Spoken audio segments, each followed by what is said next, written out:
All right, welcome back. So we are now all set for the panel. We have three fantastic people, and before I go ahead and introduce them, I do want to remind everybody that all the companies will have booths open up until 7 p.m. You're busy today, you got stuff going on, doesn't matter, but take advantage of the booths. Go and see what it's all about, what the companies are, etc. Do your bit of research and homework and make the most of that. So we are going to talk about lots of cool things. They're not things which are great on paper, but the world is a little different. This is real world labor market. So all of you watching today, your PhD postdocs, you are what I think a lot of people would call skilled, highly skilled labor, right? And the people that you see in on stage here are those people who interact a lot with the likes of you, highly skilled postdoc PhDs, people who are very used to sort of lots of hard work, reading books like that. So this is a great time to ask them questions. I have a bunch of questions for them, which I hope will represent a lot of what you're thinking. So without further ado, a very warm welcome. We have Céline Platteau here from Mint, Europe. You see the one who's smiling with the lovely pink blazer. We got Carlos Alberto de Deus, who has had a very long career in a completely different industry and now doing something different as an HR expert as a headhunter, and Veerle Peeters, who's had lots of HR experience in B2B sector and is now with the Arteco group. Very warm welcome to the three of you. How are you guys doing today? Good, good. Excited to be part of Awesome. this. Yeah, perfect. So, a lot of people who are watching will be like, I don't necessarily know a lot about them. Maybe you're checking out their LinkedIn or whatever. So, but let's help you guys with that. So, Celine, let's start with you. Just like a basic, and in fact, for all three of you, like a short introduction about who's Celine, like what is she about, and what do you do today? Okay, well, hello everybody. I'm actually one of you. I was one of you a few years ago. I myself, I also have a PhD, and I was in the same situation, finalizing my PhD, having to look for a job, which is indeed not easy. If this platform would have existed 10 years ago, that would have been great. So indeed, like Sonal says, take the opportunity and really profit from everything that is presented here. It's so nice to have everything collected here. So yeah, I have a PhD in biochemistry. I've worked at different universities before I went to the labor market. After my PhD, I started at Mint, where I'm still working now, for 10 years now. Mint is a funding consultancy company, and we are supporting companies as well as research groups in making their innovative ideas more concrete and conceptualizing their innovation projects, and of course supported them in acquiring grants to be able to execute their projects. So that's what we do. And in our team of research and innovation consultants, we actually most of our people also have a PhD. So I think I will be able to give you some nice insights in what we are doing and how valuable you all could be. Fantastic. I love the how you take everything. You see a lot of mess and then it turns into this fantastic project and then it's ready for a grant and then it's like that caterpillar turning into this butterfly. And grants are, I'm guessing, a very important word for a lot of PhDs and postdocs. So you are one person, they're going to be like, ooh, yeah, I need to understand this a lot better. Awesome, fantastic. And we're going to move on to the other lady, and then finally, of course, the gentleman. So, Veerle, tell us a little bit about, like, you've had a very varied career as well. So, tell us a little bit about your backstory. Yes, I did not go for the academic career. That was once one of the things that I reflected on, but in the end decided to actually go out and find another job. I studied philosophy at the University of Ghent, but then I got passionate about HR, and I've been working in HR more than 20 years now. So I've worked as an HR leader for multiple organizations. Nuance Communication, that's a speech tech company, Beaulieu, a textile company, Barry Callebaut, a food group, Omega Pharma, that was later on acquired by Perigo. So interesting companies, a lot of R&D organizations as well. And now I've been working as an interim manager in HR, so on a freelance basis. And currently I'm working as HR manager for Arteco, a coolants company. It's actually a joint venture between Chevron and Total. So very excited to be their HR manager and to be part of that team. Besides my job as an interim manager in HR, I'm also developing my own coaching practice where I help professionals, and that's mainly highly educated professionals. Either they are already in a strategic position or they are high potentials to really, get that strategic position. So it's a lot about talent development. So I'm very excited to be part of this panel and looking forward to exchanging ideas, because I do believe that knowledge does not diminish by being shared, and it's one of the important things that I believe. Absolutely. Knowledge only increases by being shared, right? And it increases exponentially. So that's fantastic. A lot of B2B experience here. Veerle, and we're going to be picking your brains on that front during the panel discussion. And finally, last but not the least, Carlos, my fellow non-Belgian in the panel. Very warm welcome, Carlos. You've had Thank you. You're welcome. Brilliant career. And tell us a little bit about, anybody who's not familiar with you, Okay. your background. Good. Well, first of all, good morning, everybody. It's a great pleasure to be in such an event here. As Sonal said, I'm not Belgian. I came from Brazil almost 8 years ago, fell in love with Belgium. Now my life is here, Red Devils and all the amazing things that this great small country has. I came here to work for AB InBev, which I worked until last year. As Veerle, I am a bit different from HR. I am an engineer as background studies and moved to HR, fell in love like 20 years ago, the best thing I ever did. And the reason why I came to Belgium was to establish the HR processes recruitment for the R&D center of AB InBev in Leuven. And there I had a lot of contact with universities, Flanders and Wallonia. And as Céline said, if this platform existed like 6 or 7 years ago, it would have me spared a lot of time on recruitment, on getting to get the PhDs, because PhDs, for many companies that invest in innovation or need to step up, need to do something different, PhDs are the ones that make this bridge between what is going on in the academia and what can be really used in the companies. And I really believe on that. I think that through all the history, now with COVID, etc., we step up as a society when you do innovation, when you bring technology into real world. And you, the PhDs, are the ones that make this bridge. Our role here is just how to fine-tune academia, real world, and help you to do this transition. So I'm looking forward to this day. So very excited to be here. Fantastic. I love the last line. How to fine tune that link between academia and the real world. Yes.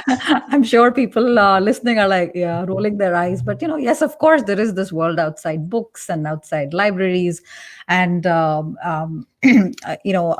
get out there as soon as possible in the best way possible. And that is pretty much a great way to sum up what we're going to do today. So fantastic. So you guys are watching us. There's 244 of you watching us live. We're going to be talking a lot about real sort of labor questions. So I hope they are representing a lot of what you're thinking. And at any point of time, if something that you have like a really burning question, I have my eyes on the Q&A tab. So feel free to added in there. So our first topic for the panel today is going to be hiring related. So I hope everybody's antenna has gone up and you're perked up, ready to listen, completely attention, because trust me, you want to listen to this. So this is a question. The next set of questions are going to be for all of you, in fact. Based on everything that you've done in your past, you've done quite a bit of hiring, right? I think that's it's a fair statement to make. And when you're hiring and you're in that process, talk to us about the role that the following have played. Now, the first part of this question, it's a four-parter. A, when you need something more than a master's, more than a master's degree, right? What is it that, you probably have expectations. What is it that you're expecting from a PhD postdoc in terms of skills and also personal attributes that you expect more than from someone who's just a master's? So Céline, let's start with you. What are your thoughts on this?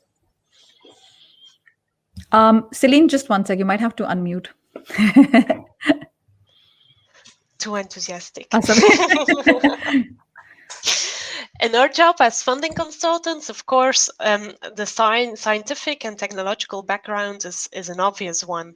But indeed, like you say, you can also have that background when you're a master. So what is the difference then? Why do we look for PhDs rather than masters? The reason is that as a PhD, you already have some working experience. For some people, it's like, oh, you're still studying, but no, it is a working experience, like Koen also said previously. And that is important for us because it's people with PhD are more mature.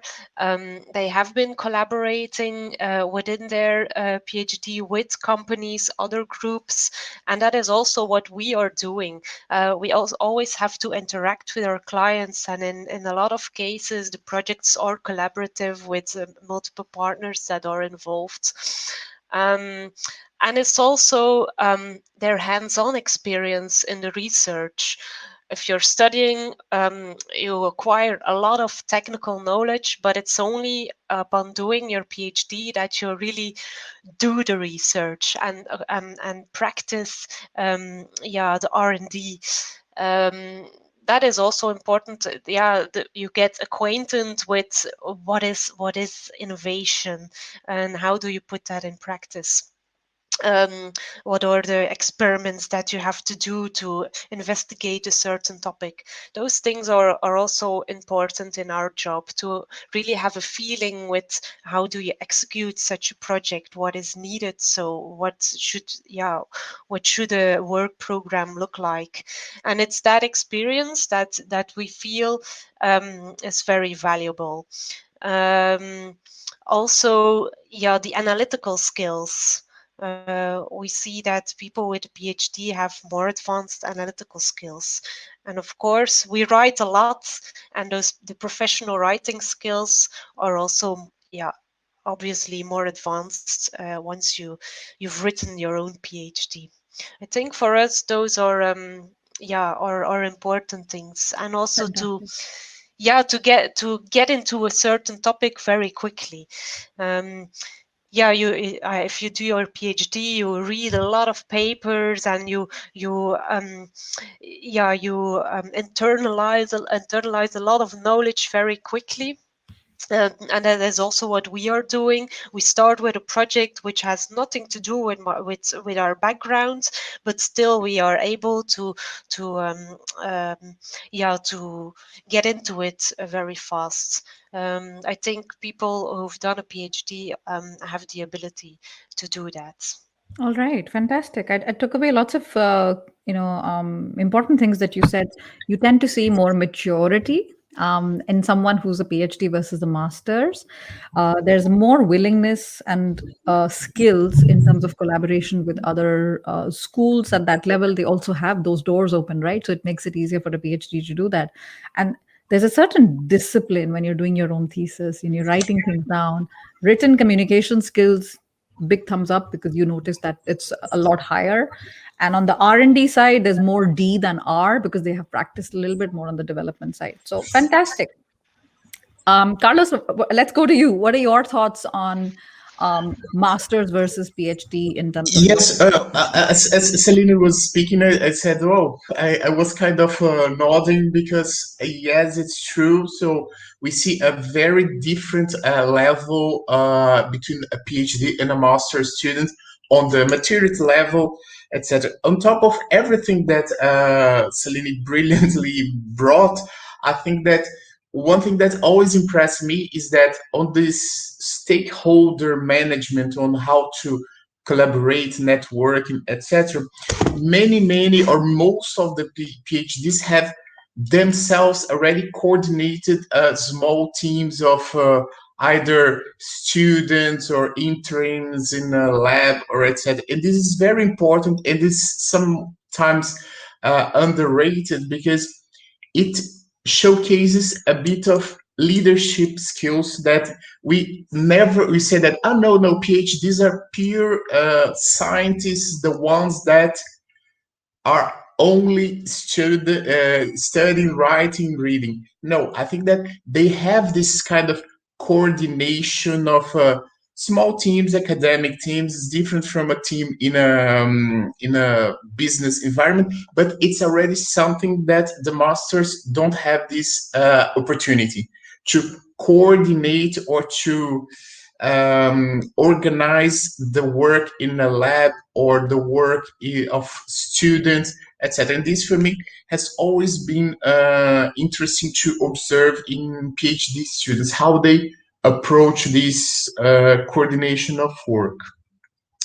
And all the analytical, methodological, I think that the exercise that Céline mentioned about reading, writing, processing, it's amazing how it's the quality of the thinking, or how to grasp an abstract idea and turn it into a tangible thing. I think this is one of the biggest assets of the PhD. Should come from an unknown thing, just a subject, whatever, and then their minds work, processing, can come to something concrete.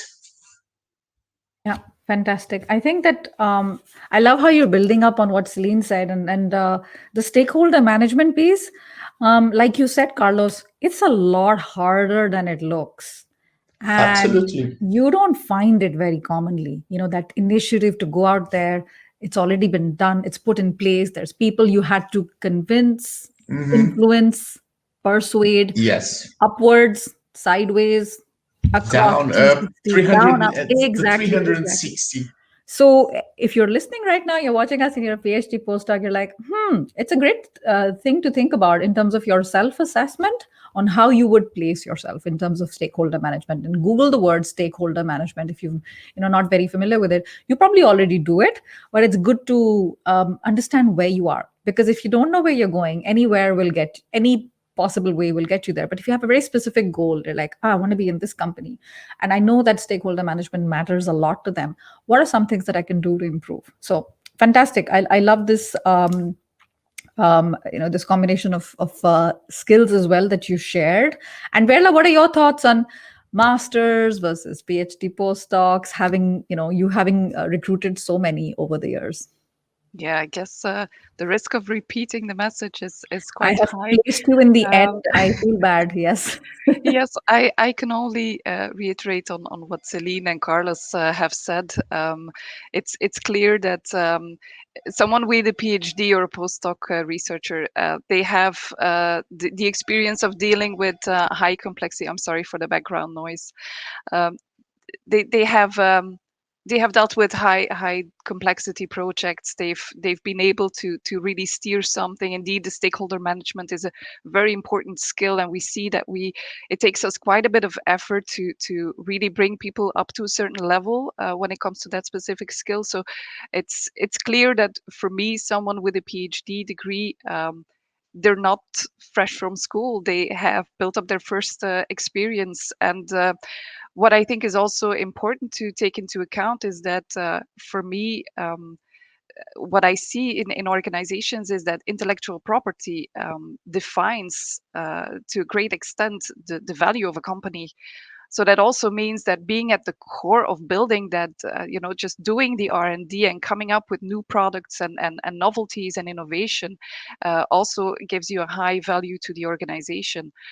So it's just not just the skills, but actually the result of what you are doing, and the fact that people can be very passionate and go all the way, just that deep dive into a specific technical or scientific area is just of high value. So the difference I see between hiring someone at a master with a master degree or a PhD degree, it comes down to not only this technical expertise and the fact that they have done the research, they know how to conduct, how to steer a full development cycle, but just also the other skills, building a network in academia, making sure that they stay on top of scientific research and translating that to an organization, and being at the center of this IP creation is really key.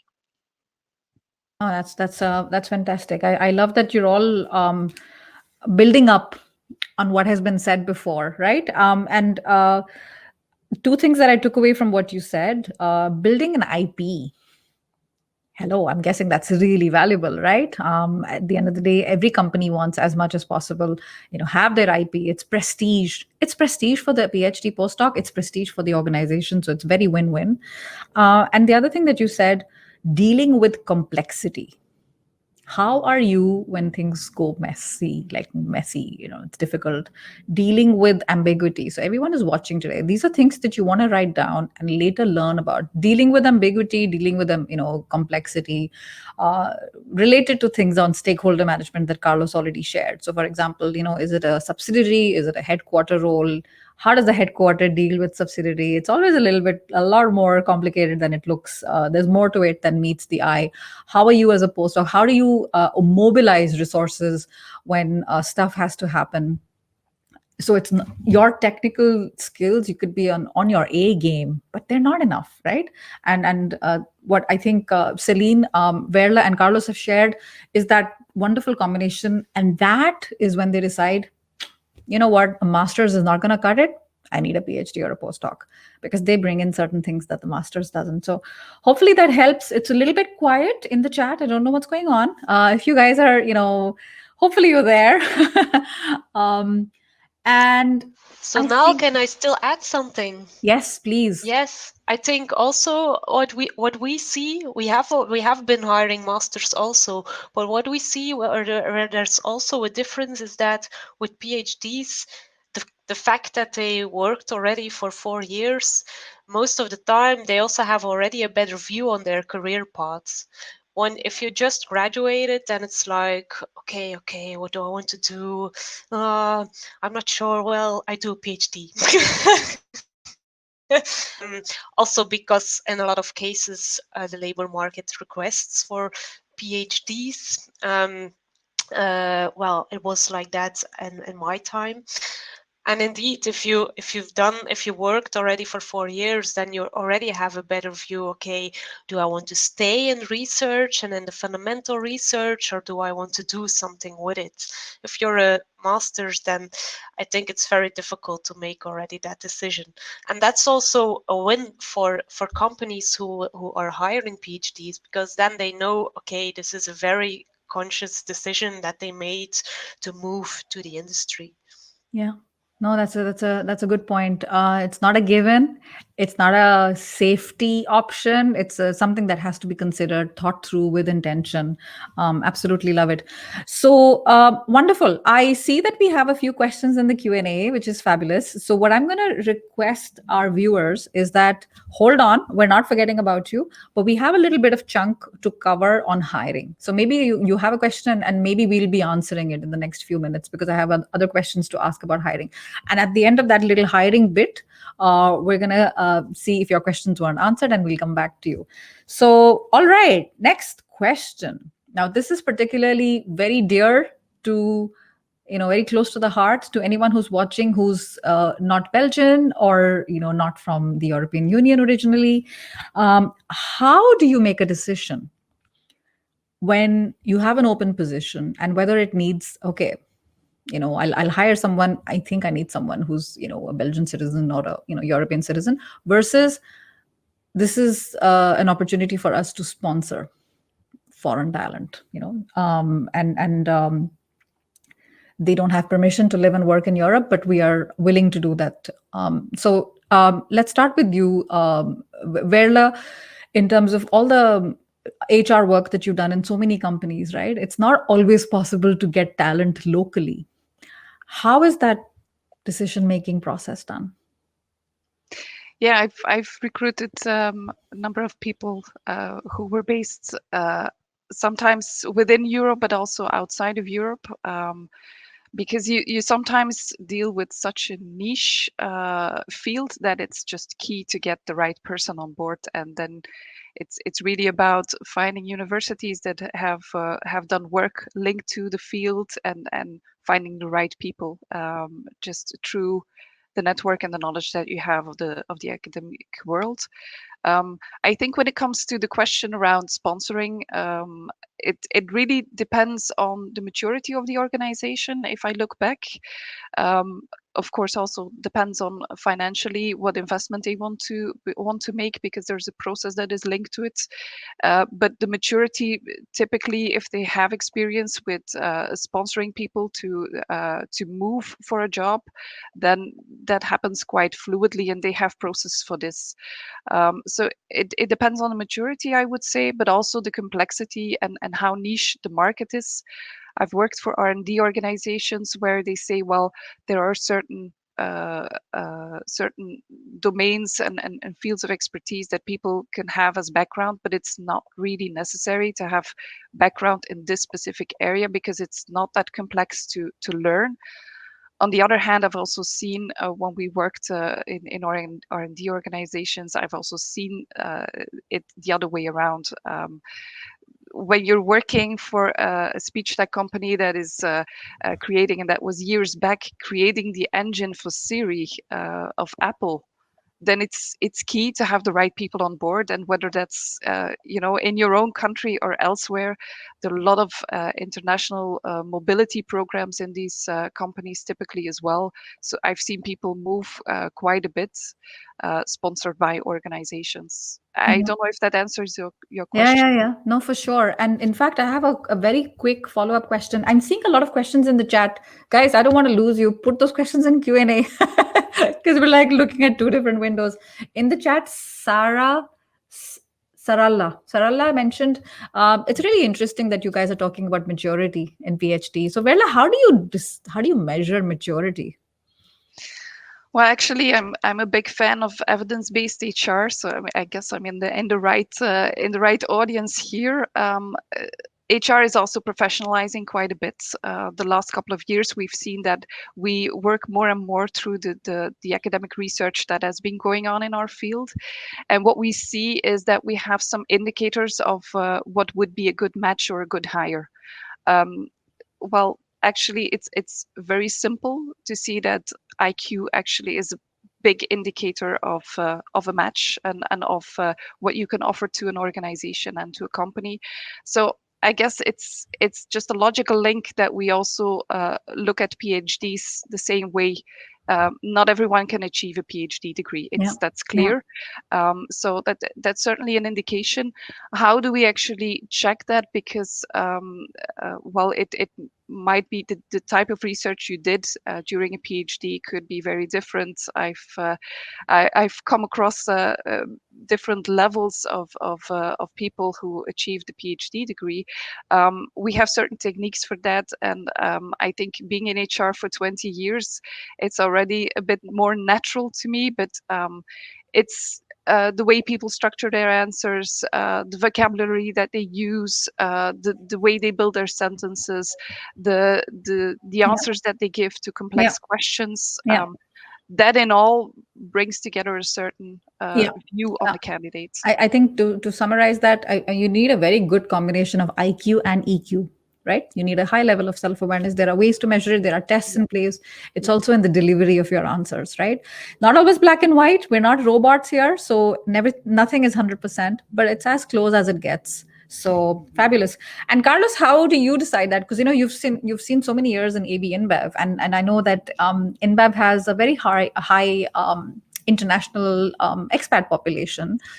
And how do you Yes. decide how at the top management level? How is that decided? Yes, as Veerle mentioned as well, it's always about what you want to bring to what competencies, expertise, knowledge that you want to bring to the company, and where you can find it.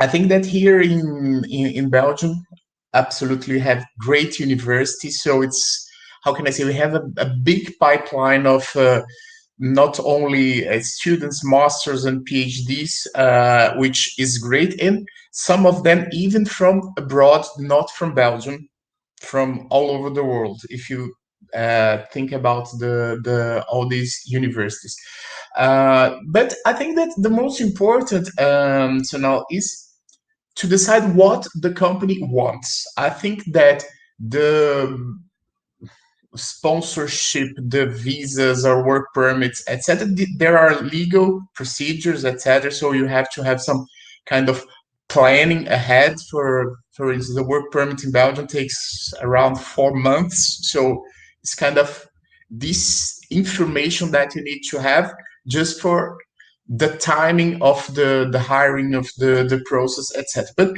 I think that once you decide what you want and where you go, it doesn't matter if the person is in Asia, Africa, or Latin America, or Europe. You can bring someone here if this is the right person. It's always about having the right person. And on the second part that you mentioned about the IQ and the EQ, of course, when you're already talking about a PhD, we know that the technical part, the expertise, or the how can I say, the hardware is there. So it's a great person that has all the analytical mind, etc. On hiring, we all, I think, to almost pay more attention to the soft skills on how this person will interact with the others in the company. So for recruitment tools, we have several assessments. And on the question of the maturity, when you, uh, for instance, compare two PhDs that have the same academic background, the same working years of experience, so they are on the same level, what differentiates one from the other is how they present themselves, how they interact. And for that, there are several ways to do. I will quote one of ABI that was a business case presentation. So the top management will propose a question. So we have a project X that needs to develop this. How would you do that? And then the candidate in the case is asked to present a 1 hour and a half business case to that group of director, vice presidents to showcase how he or she would approach that issue or that project. And this is interesting because then we can assess many things on how the person has structured the process, how the person presents, how the person interacts with the audience, responds to questions, because and this is how you assess.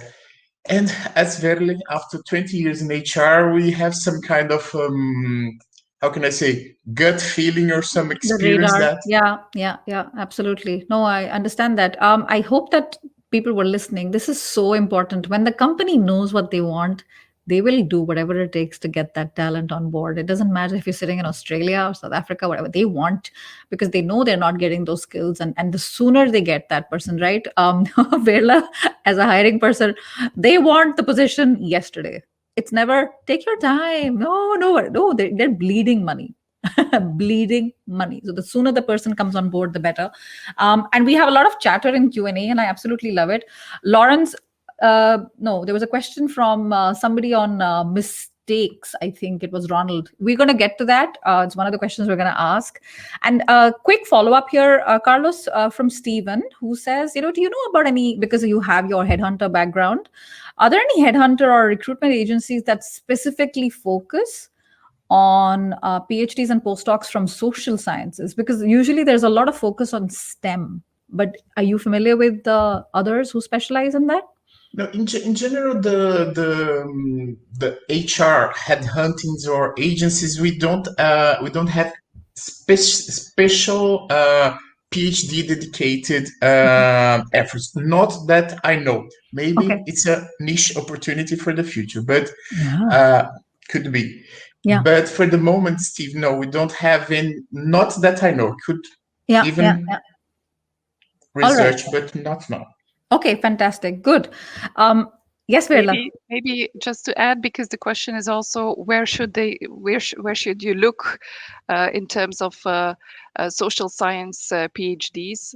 I think a lot of the companies that provide services in that area are also professionalizing and seeking PhD talent to actually build their own scientific research center. So that might also be a good way to find a new role. You mean like in the consulting science. firms of the world? Yes, Like the yes, but also there are also different HR service providers practices. that also really focus on scientific research. And actually, just wanted to add to one of the things that Carlos also mentioned is that using an assessment for the selection process is also one of the evidence-based practices. So you will see that a lot. People should not be worried that they are not the right candidate or that they will perform poorly. It's really about finding the right match, and an assessment can certainly the right fit. Absolutely. Yeah. No, absolutely. Very important. Céline, I'm going to go to you with the same question, and I will also have a second part to it, because there's one question I see here from Novita, who says, do you really care what the PhD has worked on? Because, there's so many, like PhD works with specific topics which may or may not be related to the project or the company, like in terms of what they're hiring. But that's the second part. But talk to us about sponsorship versus hiring local European talent. I must say, in terms of sponsorship, up to now, we haven't not really been confronted with that. We have been able to hire people from the big talented pool here in Flanders up to now. But we must say that indeed we are getting more and more CVs from abroad. And to be honest, at this point, it's sometimes a difficult decision, because we must say that for the moment we are a Flemish-based company. It's not that we that we are unique. We are the biggest in Belgium, that's for sure. But globally, we're not unique. So our clients are mainly Flanders-based. So that also means that the funding that we are acquiring is mostly Flemish-based. And there we feel sometimes being a native Dutch speaker is an advantage, especially if you have to write a file in Dutch. But still, we also do European subsidies, and there, it doesn't matter. There, in fact, a native English speaker would be better to write a proposal. So, we are now at that point to say, okay, do we hire people who don't speak Dutch, and do we have enough business for them? That's something we have to consider now. No, I understand that, because it's also, the way you are funded and the way you're based, it's obviously to benefit the Flemish part of the country and resources. And at the same time, you're saying, there's openness to certain projects for which you need English native speaker, etc. And when you're looking at all these projects, do you, like Novita said, does it matter to you what is the specialization of that PhD? Well, in fact, not really. and to some extent, yes, but we have been focusing our work in some focus areas, which is health on the one side, and then we have a lot of projects in advanced materials and manufacturing. But that is really a very broad area. And then we also have a team which works on more AI and electronics related projects. But to be honest, I've never done a project which is one-on-one linked but with what I've done in my PhD. Never. And I think for all of us, that has never been the case. It's always something new, but you learn a lot. Working here for 10 years, I've learned so many things about production and engineering and materials, which I've never thought about when I was studying. So no, it's not really okay. You do have to have some feeling. If we really look for somebody in our health team, of course, we will be looking for a person who has a medical or a pharmaceutical or a biomedical background. But the exact topic on which they worked is less relevant, in Yeah, fact. yeah. And I understand that. That makes perfect sense. And I'm very curious to hear your comments about a question that's been posted here by Jasper. What do graduated PhD researchers typically have to work on when they are entering the labor market? You know, you've seen some goof ups sometimes. You've seen, sometimes you see them like, what is penalizing these fresh graduates, researchers? And the soft skills, he says, I got it, I understood. Other than that, Jaspers, don't underestimate the soft stuff, because in HR we say the soft stuff is the hard stuff. The technical is easy because you can learn it; it's teachable. The other stuff, but anyway, what do you guys think? Veerle, let's start with you because you see them entering the market on a regular basis.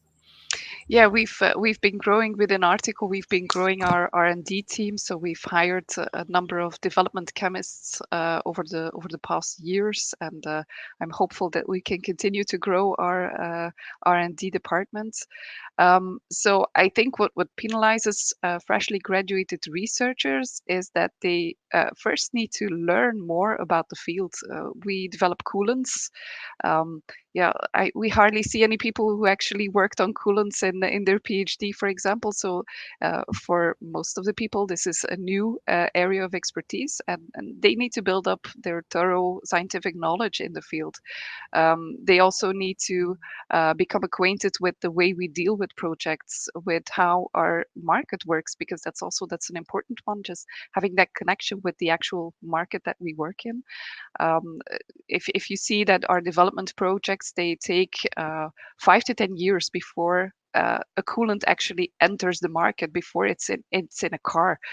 So I think that's just the hard part, that they need to learn more, and they typically then also work together closely with people who are more senior in the field. Yeah, yeah. But I think it's only logical, and that's also we take that into account when we hire someone, so it's not a surprise to us. Yeah, sure. But at the same time, you want them to come up to speed as soon Yeah. as possible. Yeah. All right. But All we right. see typically what we do look for in a candidate is, and that's maybe also something important to mention here, is adjacencies.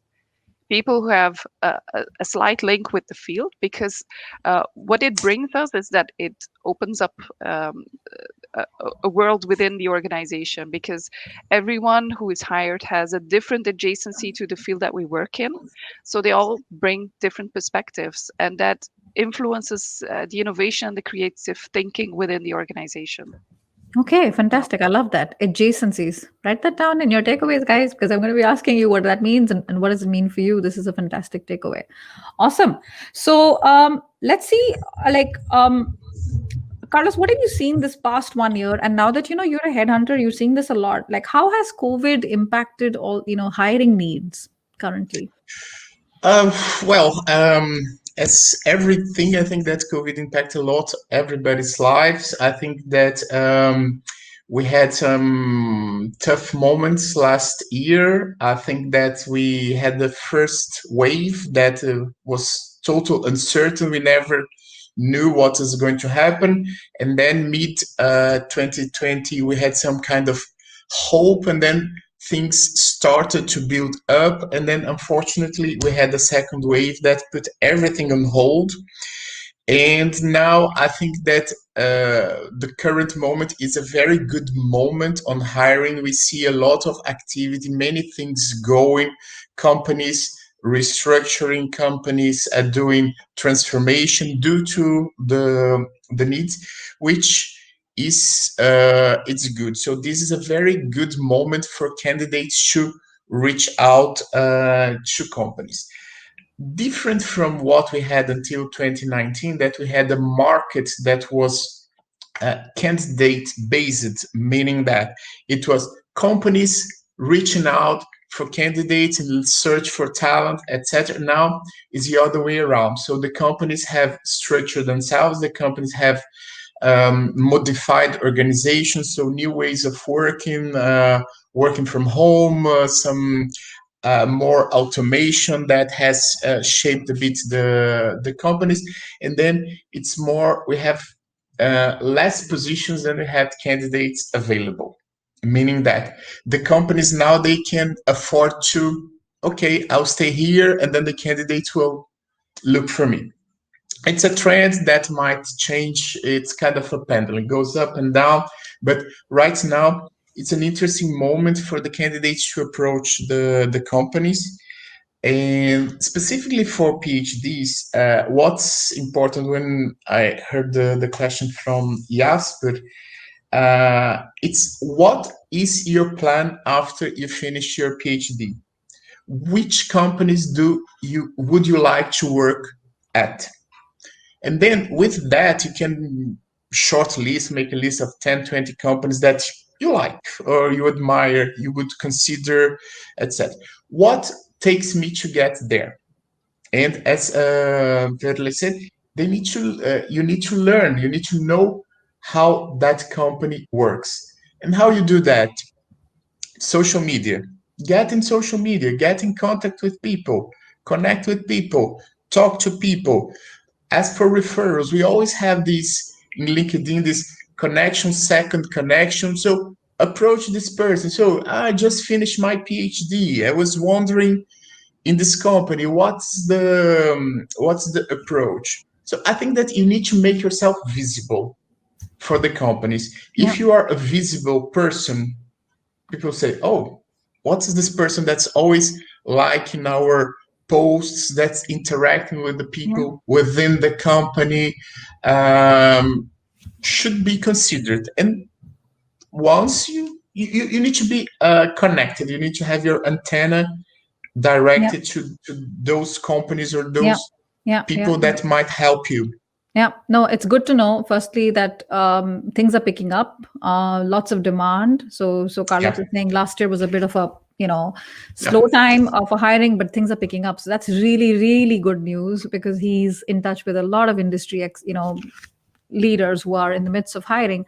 So it's good news, and hopefully, the sentiment, because the sentiment last year was And Sonal, can I add one more thing? I think that especially for PhDs that work in research, many companies will now invest in innovation, new products, new technologies, new processes, new services, and PhDs will be highly demanded because companies will need to step up. Companies will need to, whatever, I had situation A, I need to go to situation B or even C. How do I do that? I don't know. Yeah. And that's one of the biggest contributions that a PhD can bring to a company, is to grasp this abstract idea on where this company wants to go and how can I translate that into practical and actionable things to turn into reality. Yeah, absolutely. It's a big opportunity for PhDs now. Yeah, no, that's fantastic. And the one word that was in common with everything that you said, new. They're looking for new. innovation, technology, ideas, and that's what a fresh set of eyes with people like you will be bringing to the table. And Celine, how have you seen COVID impact all the grants and everything that's going on with your work lately? Yeah, a lot of COVID grants last year. So our hiring was as usual.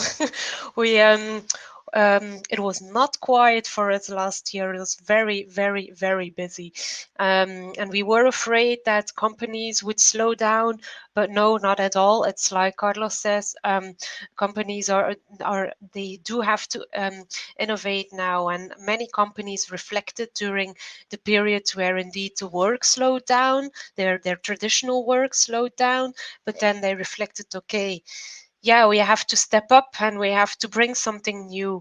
And yeah, we see it with even the big players that have been innovating for many years, that they also realize, yeah, we need partners and to really make the big jump. Yeah, it's we see it with many of our clients. So for us, our hiring was as usual. So we really hired people in the lockdown, people who haven't, yeah, which we never met in person. That Yeah, was very strange. yeah, yeah, yeah. Even up to now, some people have only been to the office only a few times. But yeah, COVID has had an impact Oh, on the but that's good innovation that it's level of business as companies. usual for you last year. That's fantastic news that it hasn't It impacted was in a not. It negative was way. a bit more than usual. So that's even better news. Yeah, Wow. yeah, So it wasn't business as usual. COVID yeah, accelerated certain things. yeah. And so everyone who's watching, hopefully you're really excited about that, because that's a really good sign about the market being busy and things picking up, just like Carlos said. And Veerle, how about you? What have you seen about COVID and Well, hiring? actually, our hiring didn't stop either. So we had Wow. quite a bit of hiring going on, and nothing was stopped due to COVID. Even though some of the car manufacturer, they had to stop their production for a while. That immediately impacts us, of course, because we do deliver a lot of first fill coolants to the automobile industry. But yeah, I've seen a lot of hiring, and I think indeed, when a company has to hire someone, when a position is ready to be filled, whether that's an additional position or a replacement, you always try to, at least from an HR perspective, I always try to aim higher, because you can make investments, you can, buy new machines or what have you, but building that talent also means that as you go along and as new positions free up, that you always try to seek for one level higher, because that will also bring the entire organization, and your internal talent pool will just simply lift it. And if you want to be ready for the future in terms of the talent that you have within the organization, it's important to also think about that. And we see that, when we have a replacement, typically we try to take out the non-value adding tasks, and again, try to level up that position once again. I think a lot of companies do that, and also the market around us is very high paced. So you need to be innovative and you need to be ready. And I think COVID shows us that we have to be able to reinvent ourselves just like this. With a snap of the fingers, we have to be ready for the next challenge and the next crisis. And those are the companies that I think will thrive through this crisis. Yeah, that's Yeah. having an impact on the talent that they Yeah, that they yeah, seek yeah. now. No, that's fantastic. And people say, oh, yeah, but you're so lucky you've done. No, luck favors the prepared. And the organization that is the most prepared with everything that's going on are the ones that are going to get ahead. So fantastic. We've been speaking for almost an hour. So we have a lot more to go. We're going to be talking about what are the hot skills right now that you see that are in demand. We're going to be talking about the P word. Somebody talked about passion here. Jasper, your question, we're going to address that when seeing how everybody would give advice to their younger self. We're going to talk about thumbs up during interview, thumbs down during interview. What is it you like? What is it that you don't like? I suggest we take a short break, 3 minutes, stretch a little bit, get some water, bio break, and be back. Sounds good? Yeah. Good. Awesome.